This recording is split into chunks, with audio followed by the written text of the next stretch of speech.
Well, hello, everyone, and welcome to Summit Church. My name is Eli, and I am so grateful to be with you. I'm grateful that you've chosen to enter into this time of worship. I'm grateful that we have the opportunity to turn our hearts to God together, to practice gratitude, praise, worship, to practice turning our hearts towards God, because it's a rhythm, it's a practice in our lives that orients us to the goodness of God and to the faithfulness of God and how we can always put our trust in Him.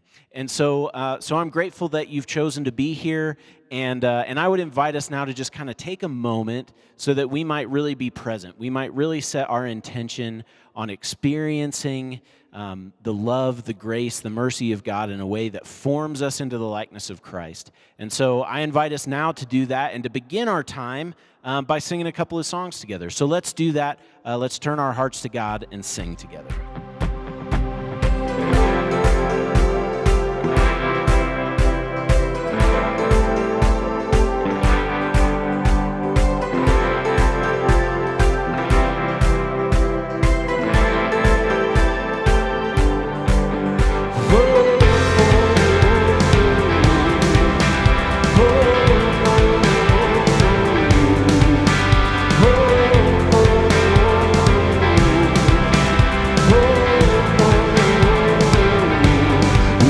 Reaching out to welcome you, God. Fill this place again with your song. Flood our thoughts with wonder and awe. Give us a great glimpse of a never-changing God. And all we want and all we need is found in you. It's found in you, Jesus. Every victory is found in you. It's found in you.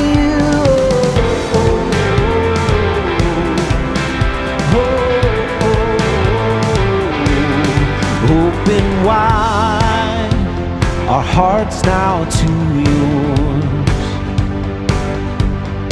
Every fear bow down to your love. That we would see like never before. Give us a great glimpse of a never-changing God. And all we want, and all we need is found in you. It's found in you, Jesus. Every victory is found in you. It's found in you.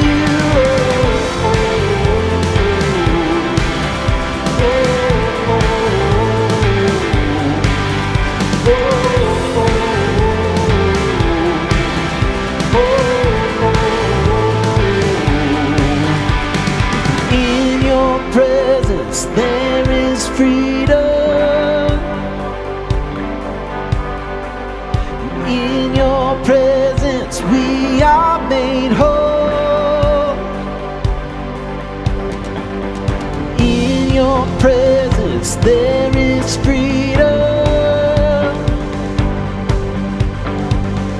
In your presence we are made whole.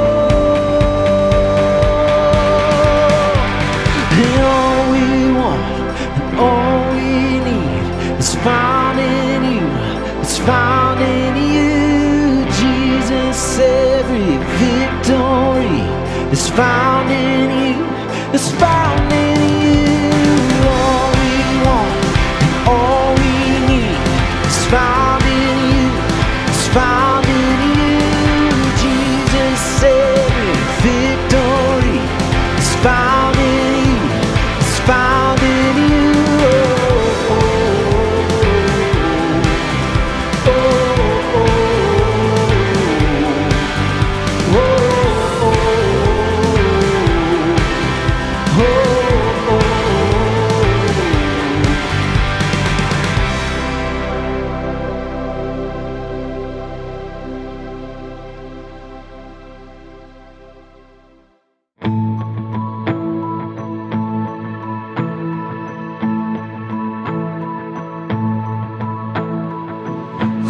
am I that the highest King would welcome me? I was lost, but he brought me in. Oh, his love for me.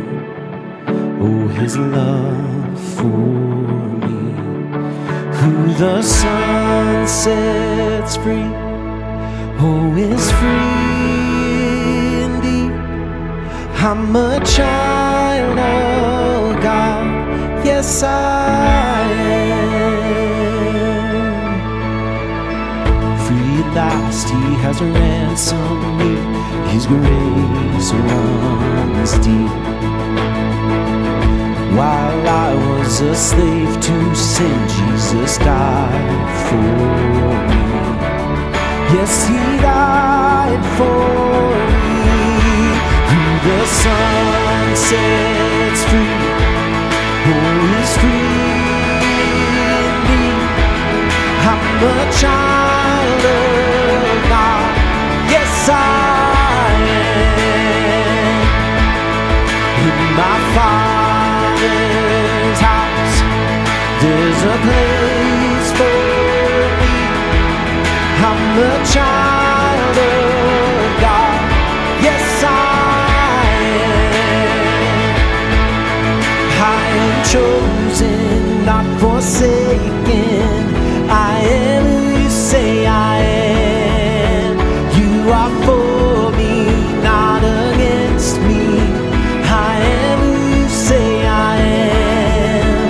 I am chosen, not forsaken. I am who you say I am.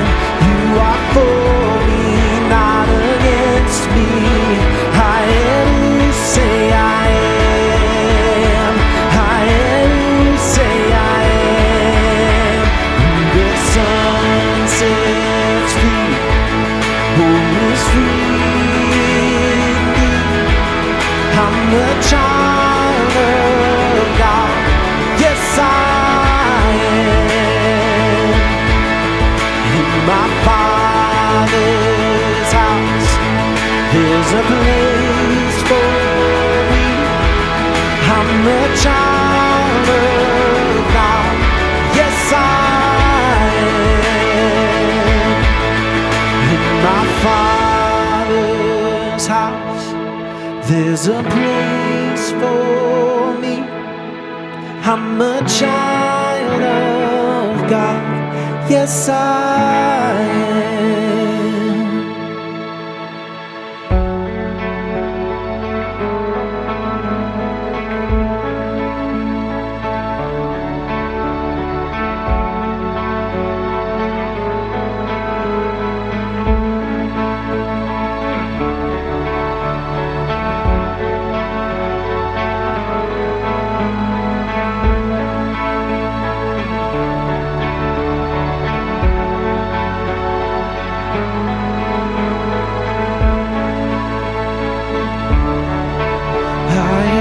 Chosen, not forsaken.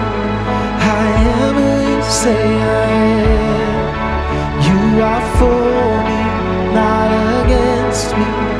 I am who you say I am. I am chosen, not forsaken. I am who you say I am. You are for me, not against me. I am say I am.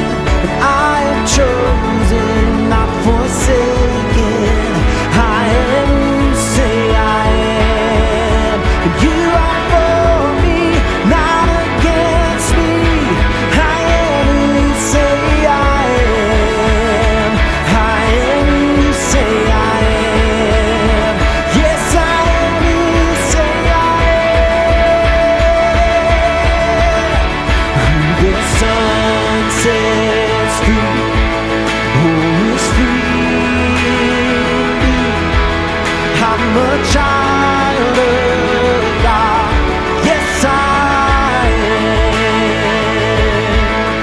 In my Father's house, there's a place for me. I'm a child of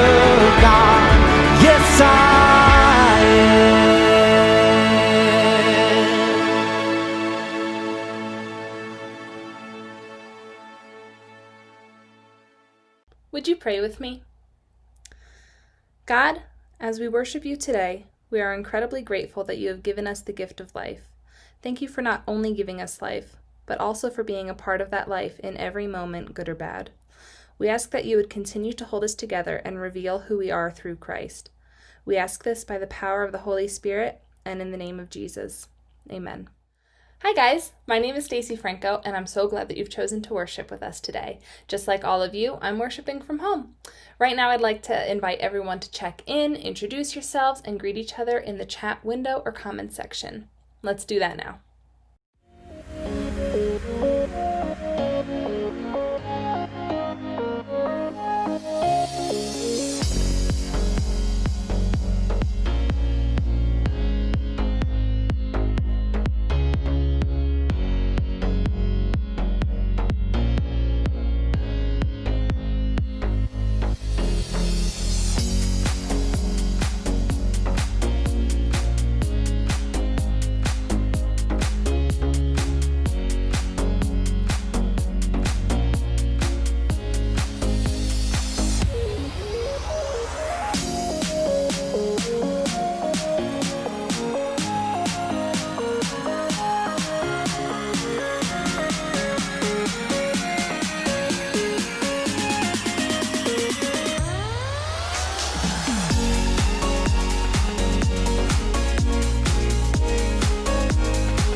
Hello, my name is Aaron Stritzel. I work at Summit Church as our Three Springs campus pastor. I want to welcome you all. Thank you all for joining us virtually here this morning. If you haven't already, I want to invite you to type your name and where you're watching from in the comment section below. We have online greeters who are welcoming you all and will answer any questions you might have. We have a very important update. Starting August 16th, instead of streaming at 9:30 and 11, we're going to be streaming at 9 o'clock and 11. So we want to give you plenty of warning. Starting August 16th, tune in at 9 and 11. Also, thank you for those of you who are able to give during this time. We understand not everybody is able to, and people are in different financial situations. But those of you who are able to support the work in ministry, we appreciate that. You can donate online on our website. The greeters will also be dropping a link for your donations as well. One of the things your donations helps us do as we partner together is it helps us bring VBS to kids. On the screen, you'll see kids receiving VBS kits at home as Miss Celia has worked with families to bring VBS to kids during a pandemic, and how we can connect with kids and continue the work in ministry in ways that are innovative and different than we normally have in the past. Also, you can look on our website or app for any news or information. On our website, we also have a resource page. If you click on that, it's all kinds of different Enneagram information that will help during our sermon series on the Enneagram, Beloved and Beautiful. Also, let's prepare our hearts for the message.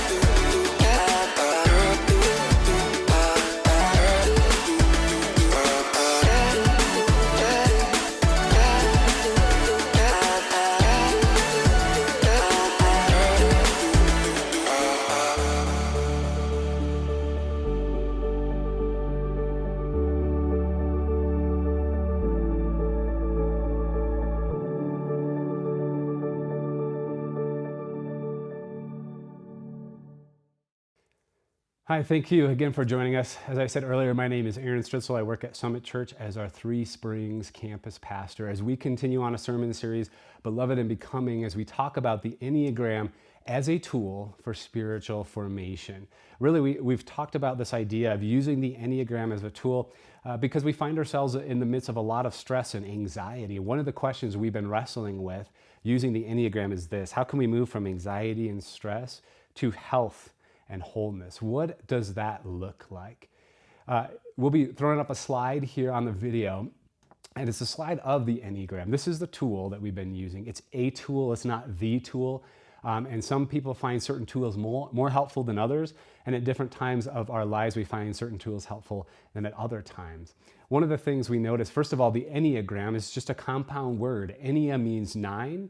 Gram, taking from the Greek word gramma, which simply means point or drawing. Simply means a 9-pointed drawing or geometric figure. One of the first things you should notice as you're looking at that slide is a circle.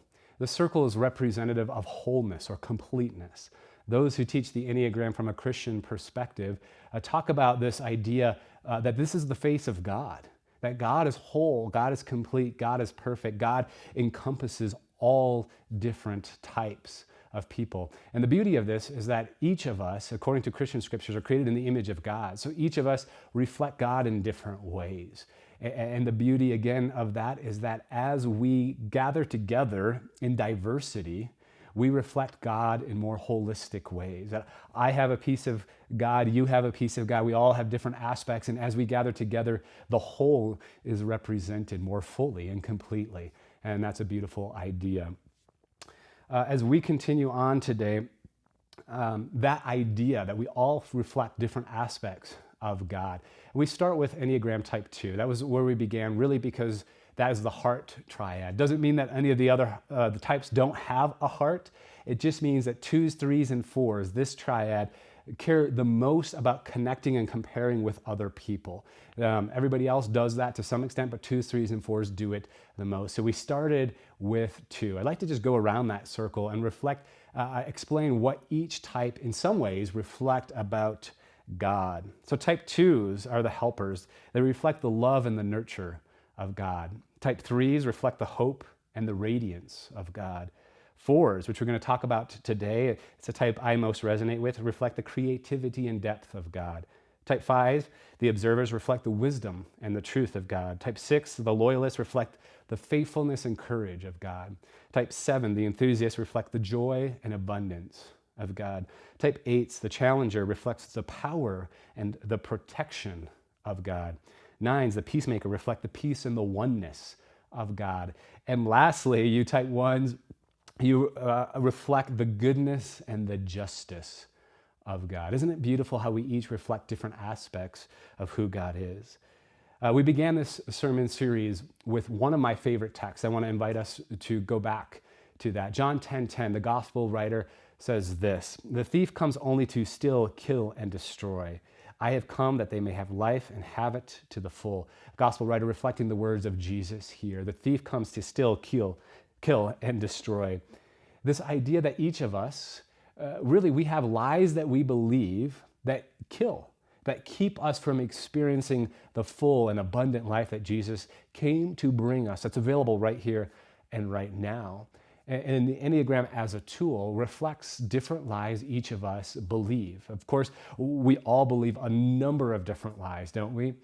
We all reflect a lot of different lies, different times of our life, but the Enneagram suggests there's this underlying core lie that we tend to believe that all the other lies kind of flow out of throughout our lives. Again, just going around the circle really quick. Type 2s, the lie that they believe and then what they do to keep from receiving that abundant life and the love of God, the unconditional love. Type 2s feel like they need to help or give of themselves in order to receive that love. And the lie they often believe is it's not okay to have my own needs. I need to focus on everybody else's needs. Type 3s, they need to achieve or be successful in order to receive that love. The lie they sometimes believe is it's not okay to have my own feelings and my identity separate from achieving and getting things done.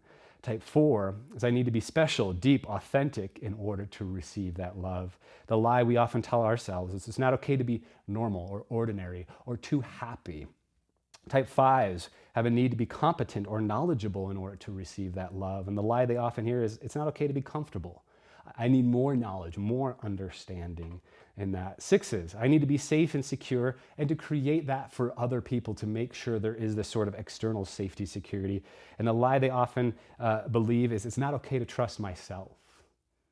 Type 7s, I need to be happy and enjoy positive experiences in order to receive that love. It's not okay, the lie they say, it's not okay to depend on anyone or anything.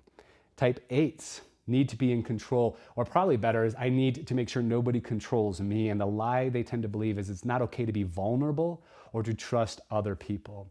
Type 9s, I need to merge with others, find peace or balance in order to receive that love. The lie they often believe, it's not okay to assert my own thoughts, my own opinions. Type 1s, I need to be better, need to be perfect in order to receive that love. And the lie they tend to believe is that it's not okay to make mistakes. Isn't it interesting how we all believe different lies? And hopefully that might help you as we're looking as the Enneagram as a tool to help us in our path. Is there one of those lies that you kind of feel like you might connect with, or a line that you see kind of undergirding your life? It might take a little time, but wrestle with that. As we jump in today, we're going to talk about the Enneagram Type 4 as we examine the story of Job. Two things I want you to keep in mind. Number one, if you're not an Enneagram Type 4, you know someone who is.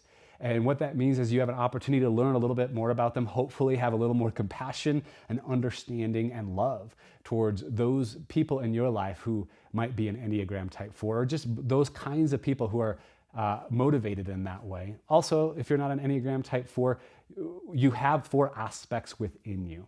So I really hope, and I do believe you'll find connections through this sermon in ways that you yourself will find you experience those things as well. It's not just 4s. So as we begin, there's an image up on your screen. The Enneagram 4 is sometimes called the romantic, the individualist, or the creative.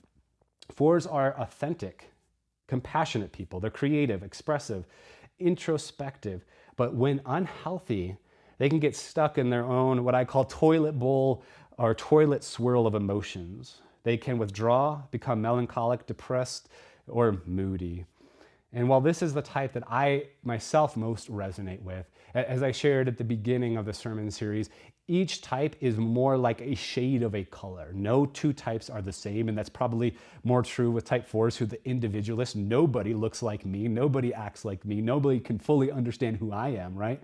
That's coming from a Type 4.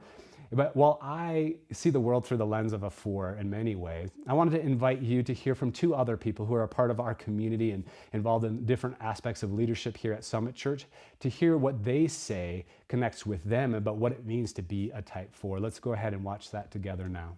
Hi, I'm Tammy, and I came to the Enneagram around graduate school time, so early 20s. So I think it was part of my chaplaincy internship. So at that time I tested as a 4, and I think I still am a 4. And the thing I relate to about 4s the most is oftentimes 4s can have, at least my understanding is that 4s can have a sense of melancholy and a sense of longing. And some 4s have had some loss in their early childhood experiences, and so sometimes that longing is connected to that loss. And I did lose some of my early caretakers, so I think that might be connected for me. So my name is Stacy Franco, and I'm the Communications Director here at Summit Church. You probably know me, but if not, hello. I am Enneagram 4 with 3. I was introduced to the Enneagram a couple of years ago at our church women's retreat. We did an activity on it, and that's where I also found out that Tammy was a 4, and we hoo-hoo about it a little bit. So something that I think I related to the most about 4s was a sense of longing for something more than an ordinary life.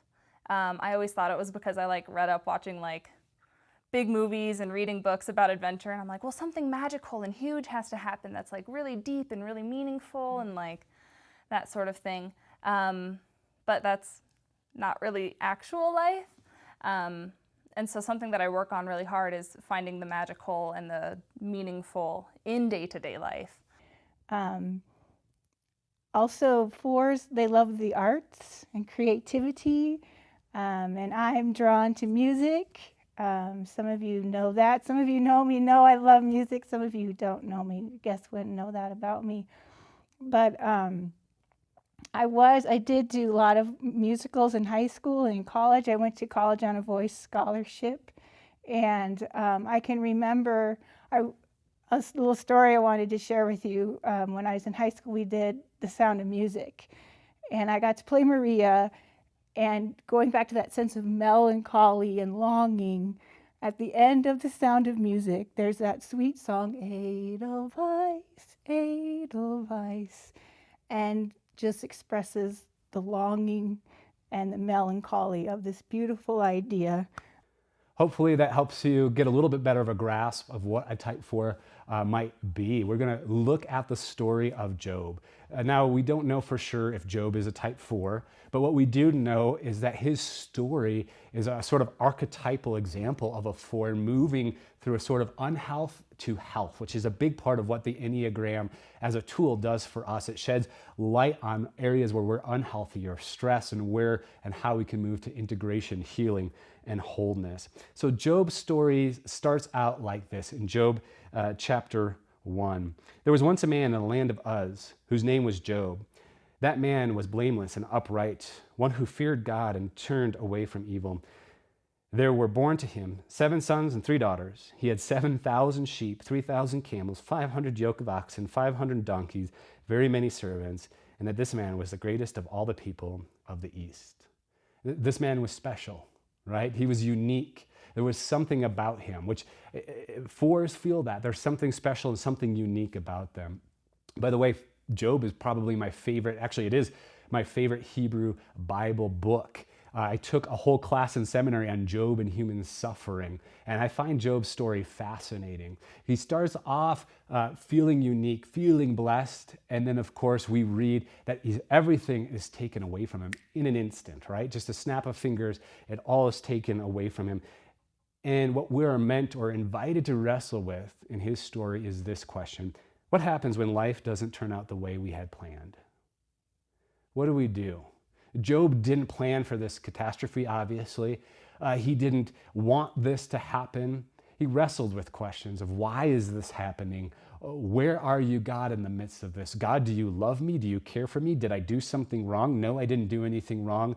I don't know. Where are you in the midst of all this pain and suffering? Have you ever wrestled with one or all of those questions? Of course you have. If you're human, you've wrestled with those before. So we're invited into Job's story because it's our story to some extent when we experience that pain, that struggle, that suffering. The Enneagram helps us see our strengths, but also taken into extreme our weaknesses. So 4s, they're great at introspection and diving deeper into the core of what motivates them, why they're doing the things that they do, trying to understand their own feelings. By the way, as a 4, I often feel like we live in a culture that really just skims along the surface. This is just a 4 being honest right now. It's like, why don't we ask deeper questions? Why don't we take a little more time? Why don't we move slower? What is really motivating us? I find humans interesting, right? I find myself interesting. We can explore and understand as we journey together. There's a book, The Road Back to You. It's an Enneagram book, and it's on our resource page. If you go to summitdurango.org, we have a resource page, and it's one of the books we recommend. It's probably the best first introduction to the Enneagram that I've come across. And the authors concerning type 4, they write this. They say, "Their waters run deep. Who am I? What's my purpose? How does the narrative of my life fit into the grand scheme of things?" These are the angsty, existential, reading Albert Camus on a rainy day kinds of questions that occupy a 4. Now, you've probably wrestled with those questions before as well. We all have, right? But 4s wrestle with these on a regular basis. Just talk to my wife and she'll say, yes, weekly, sometimes daily, sometimes hourly. It can be a lot when you're constantly asking those questions. Something happened. How does this fit into my life? What is my life calling? What is my life vocation? These are the things that 4s just love to explore and dig and discover. Here's an image I want to throw up on the screen. I think this image captures the type 4. What do you notice when you look at this image? What stands out to you?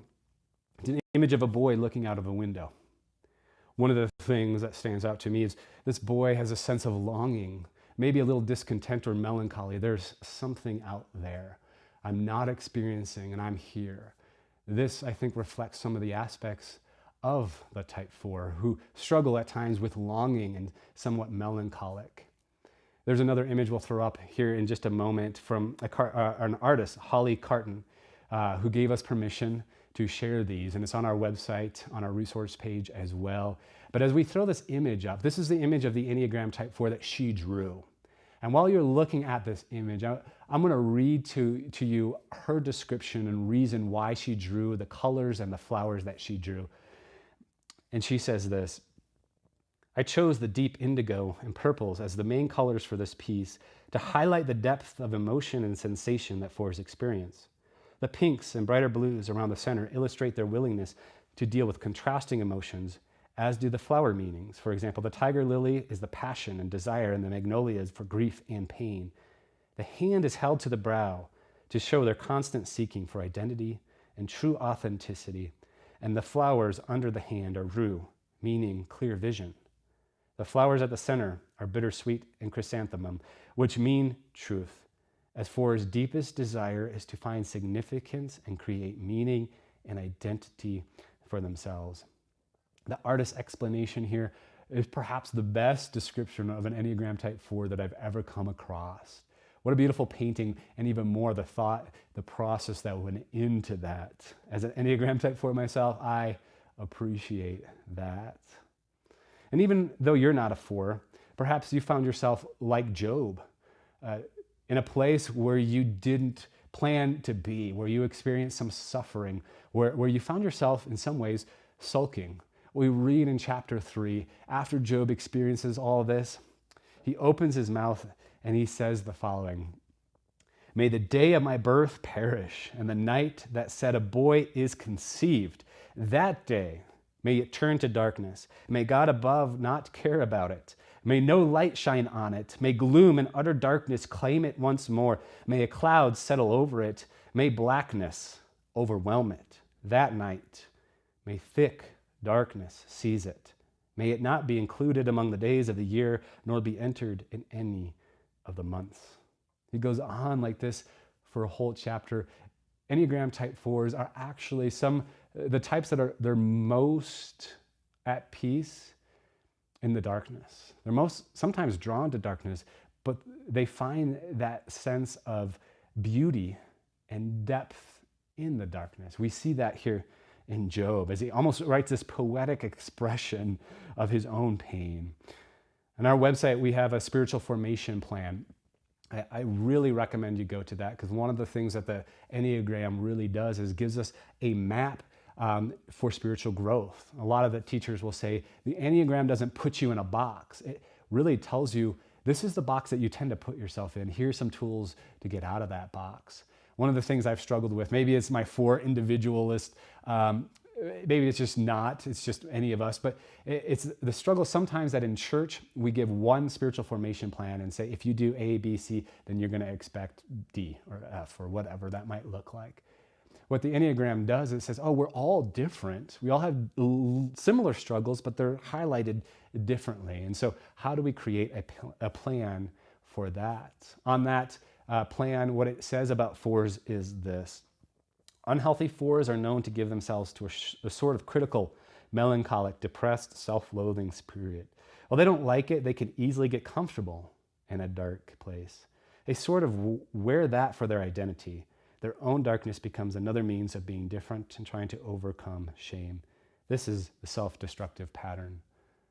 I know I'm grateful for my wife on more than one occasion, hundreds of occasions, who's seen that and helped pull me up from that destructive pattern. Perhaps even if you're not a 4, you found yourself in those patterns at times, right? As Job found himself wrestling.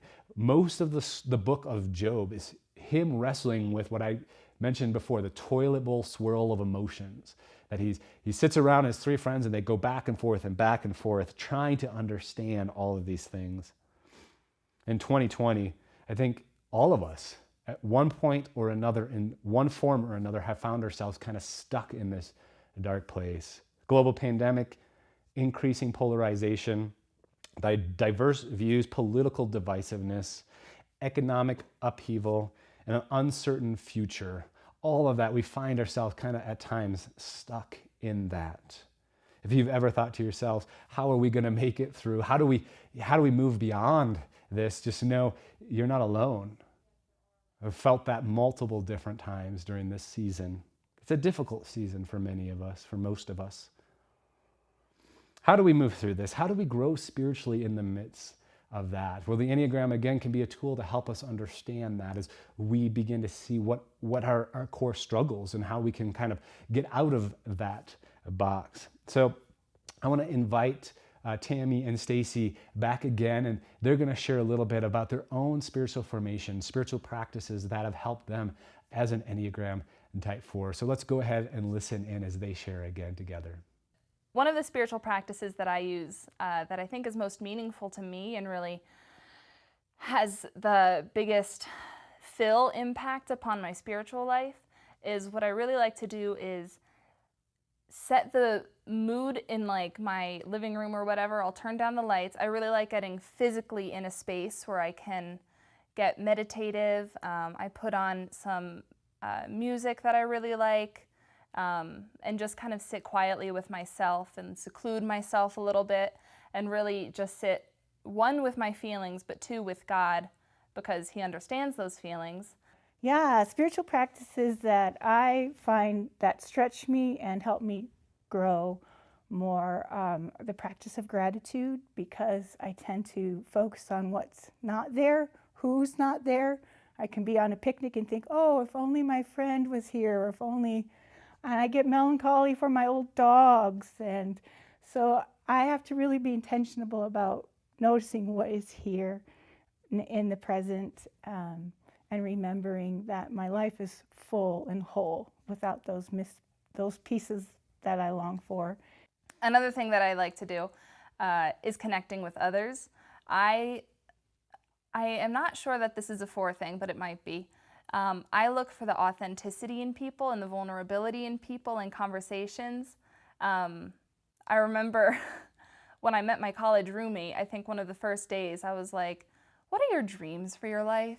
Like just like bang, straight into like deep and vulnerable. I tend to get really wrapped up in my own big feelings. There's a big drama going on inside me all the time. And so small groups have been really, really important part of spiritual practices for me, because then I can hear from others what's going on in their lives, and that helps me remember I'm not alone with all these big feelings that I have inside. I'm incredibly grateful for Tammy and Stacy's honesty, vulnerability, transparency as they shared their own journey with us. The Enneagram connects what they call a vice and a virtue. The vice is the struggle of each type, and the virtue is in health, what that looks like. So the vice of the Enneagram Type 4 is envy. The virtue is equanimity, which is sort of like emotional consistency, even in the midst of ups and downs and whatever that might look like. So as a 4 myself, I'm going to be vulnerable here and say, I struggle with a constant sense of discontentment. As I shared with that picture of the boy looking for the window, there's always something more, there's always something else out there, which leads to this grass is always greener mentality. And when I see other people, oftentimes what I notice is their strengths and my weaknesses. So it could be they have amazing hair, they have amazing clothes, right? Or it could be they're extremely charismatic, extremely smart. They kind of give off a social ease about them, whatever that might mean, right? Perhaps even if you're not a 4, you struggled a little bit with some of that envy. I mean, we live in, I think probably humans throughout history have struggled with envy and discontentment to some extent, but now we live in a postmodern world with all kinds of social media. We get to see everybody's positive all the time. We get to see pictures of their whatever, vacation to Hawaii, Italy, or Ireland, of their brand new beautiful house, of their kids that always look all well put together. And you're like, my kids never look like that, right? And it creates this sort of envy, this discontent in our lives. And how do we move then from comparison, envy, discontent, to the sort of contentment, equanimity, wholeness? Because as we're experiencing that discontent, it's not the abundant life Jesus talked about, right? If you're longing and desiring something more, you're not fulfilled in that time. It's a question that every 4 wrestles with, but I think, again, we all have wrestled with in our own lives. On the spiritual formation plan, it gives for each Enneagram type what it calls a downstream practice or practices, a couple of them. And those are practices that come easy to the four, and then or that specific type. And then it gives upstream practices that maybe aren't as easy, but actually when you do them, they create a lot of growth in your life. So for the type 4, some of the downstream practices, at least that I found, and looking at that as well, is 4s long for some form of solitude that can take on different shapes. That could be listening to music in your room by yourself. That could be out in the wilderness, just all alone. That could be, for me, often what I do, one of my favorite things to do is be in a coffee shop. Something about the ambiance of a coffee shop, the smells of coffee. I could sit there, I'll have a book and a journal, or sometimes even just a journal, and I'll sit there for hours just reading and then exploring again, how is this connected to my life? So-and-so said this, what does this mean for me? Am I living up to everything I'm called to do, I created to do? And I can just sit in that space. And 4s actually need solitude. Journaling is another thing that will come easy to most 4s. And actually, if 4s don't have some amount of solitude, even though it comes easy, if they don't have some amount of solitude, they'll feel a sense of dryness. They'll become reactive, perhaps moody in that sense. And so if you're a 4 and you sense that, you just know, I maybe need some time alone for a little bit. I'm shifting, I'm moody, I'm reactive in that space. But one of the practices that I found helpful, that I think is helpful for type 4s and for anybody struggling with that sense of envy or discontentment, is the practice of gratitude. That's the upstream practice for 4s. Now I can sit here and say, I'm so thankful, and list off all kinds of things, but to do that consistently in my life takes intention. As a 4, my mind naturally goes to what is missing, or what could be.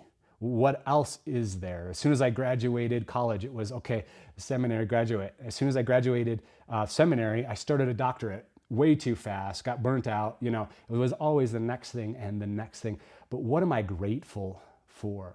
If you find yourself envying, perhaps you need to take a break from social media, a break from news, a break from whatever. Maybe it's even shopping as you're looking at all these clothes, wishing you had these clothes. Just take a break, sit down, and constantly remind yourself of the things that you are grateful for.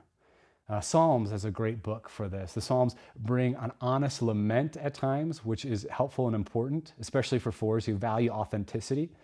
And it also brings gratefulness and praise. In Psalms 100, verses 4 and 5, the psalmist writes, "Enter his gates with thanksgiving and his courts with praise. Give thanks to him and praise his name, for the Lord is good and his love endures forever. His faithfulness continues through all generations." And this spoke to me because even in the midst of a pandemic and uncertainty, we can rest and be grateful for God's faithfulness. We look back in our own lives and say, yeah, God was faithful in these times. God is good in these times. There's a lot I don't know, but I am grateful and thankful, and I'm trusting that God is working in the midst of all this. Job, of course, found himself in that space.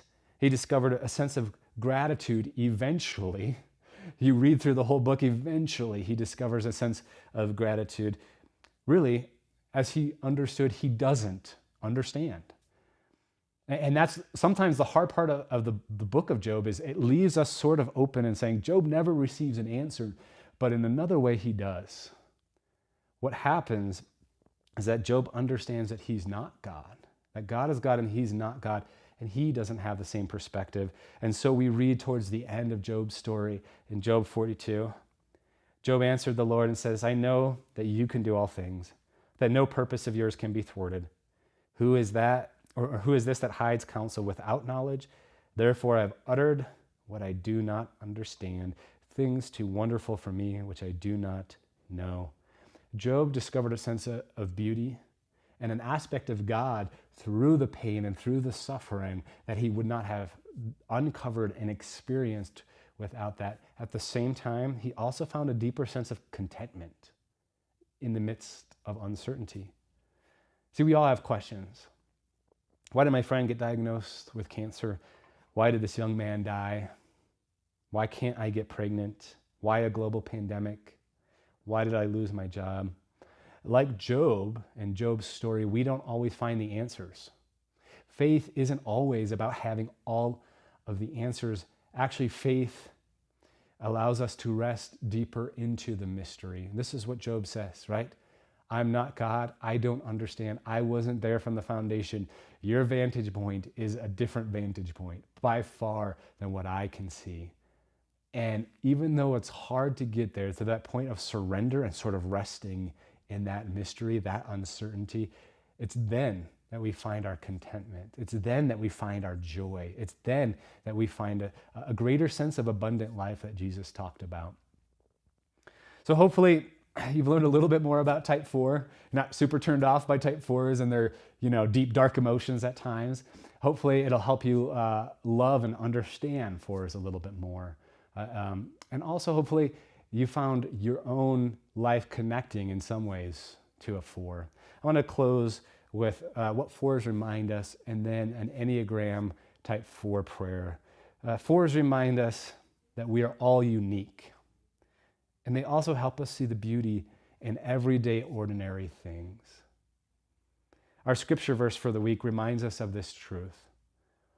It reminds us to be grateful in the midst of a pandemic and the things in our lives. As we read in Psalms 139:14, I praise you, for I am fearfully and wonderfully made. Wonderful are your works that I know very well. That each of us are fearfully, wonderfully made. Each of us are unique and uniquely beloved. I want to close with a prayer. Again, this prayer is on our website on the resource page. It's a prayer for Enneagram type 4s, but I think you'll connect with it even if you're not a 4. Let's pray. O weaver of beauty, thank you for seeking me, for never stopping to seek me. Open me to the intimate connection between us, that I may rest in your grace. Empty me of my shame and self-rejection, and soften my comparing mind and my longing, that I may know gratitude for what I have and for who I am.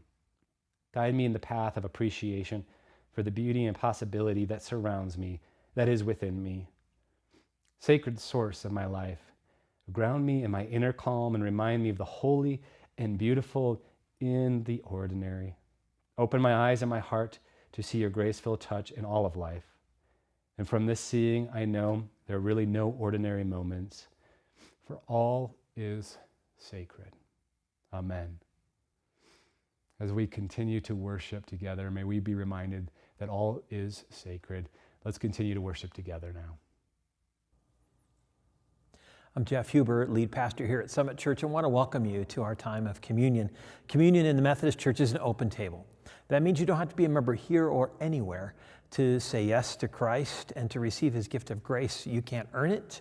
There's nothing you can do to be deserving of any of this, which is literally a pure gift.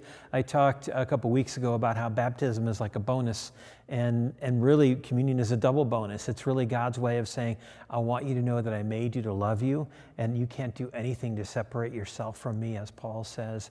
Christ is the one who brings us together, and this is a meal that Christ blessed so his disciples and then we could experience it. So if you haven't done so already, I hope you'll make sure you have some bread or gluten-free crackers, whatever you can eat and offer up as that bread, and then some juice of some sort, because we're going to bless the elements together here in a minute.